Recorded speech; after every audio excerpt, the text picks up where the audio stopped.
Did you know you can map out a plan to get started that includes how to make a left when life goes right? Let's talk about guidance energy. Come on in.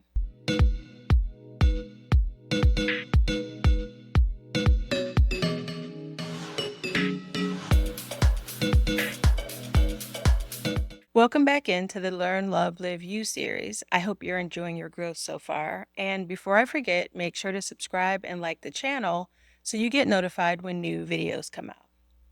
Okay, so last week we talked about projecting your energy outwards and speaking out for what you want. This week, we're wrapping up building our first set of core energies with guidance energy. Now, this energy is the culmination of what we've been building since week one.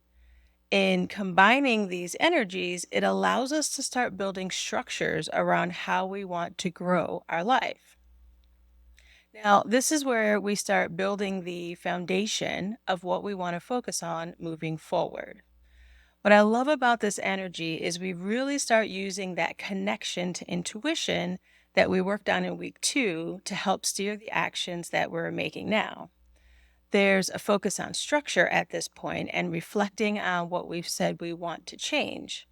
So here we want to start to make some plans instead of what we've been doing before, which is more about feeling into and thinking about who we are and how we want to show up. This is our first action phase. So, this is also the point in which we begin to look at how we can use our internal gifts and strengths outwardly or together with others. Like working with masculine energy from last week, where we understood the importance of speaking up for ourselves. Guidance energy ramps that up and is ready to start laying out a roadmap for ourselves about what's important to focus on and what we want to get comfortable in doing in this next phase. So there's a deep dive in the workbook. There's a deep dive there on laying out what I like to call the foundation of focus, which looks like building the first floor of a house. There are different options to think about as far as pivoting when necessary, so you never have to feel stuck when things don't go the way that you planned. It's really helpful when you see the other energies that we've gone through to start to create space to grow into what you're building so that you're recognizing that you have everything you need to start, like we talked about in lesson one.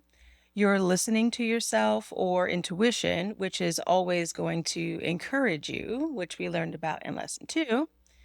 You're giving yourself space to grow, to try, and to fail, and still give yourself grace when you do fail, like we talked about in energy three, and become comfortable in making your needs known so that when you get to this point, there's nothing stopping you from moving forward with the changes that you want to see because you've already been practicing all of these feelings and emotions and thoughts.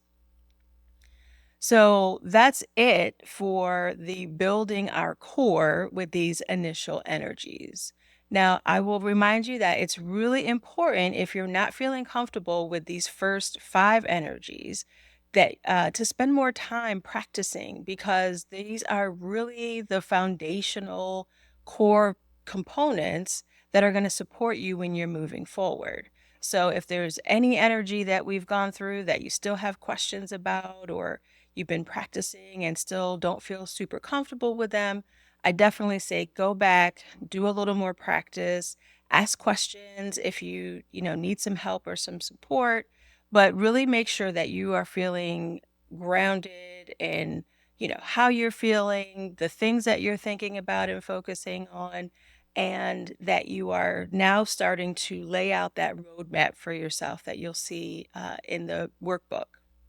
So, next week, we will start on the second set of energies, which are all about how you interact with other people, starting with, no surprise, relationship energy. So, again, if you haven't already gotten the book and the workbook,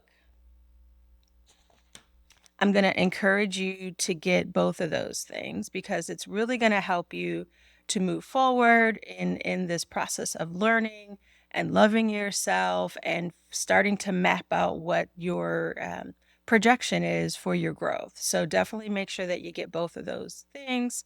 The workbook, as I mentioned, has a really helpful exercise every week, but especially this week in that foundation of focus for you to work on. So the workbook is always going to be helpful in giving you those practical tools to help you practice these skills in your everyday life. So, as always, if you'd like some one on one support from me, make sure to reach out. I'm here to help. All the links are down in the description. And that's it. I'll see you next time and stay magical, y'all.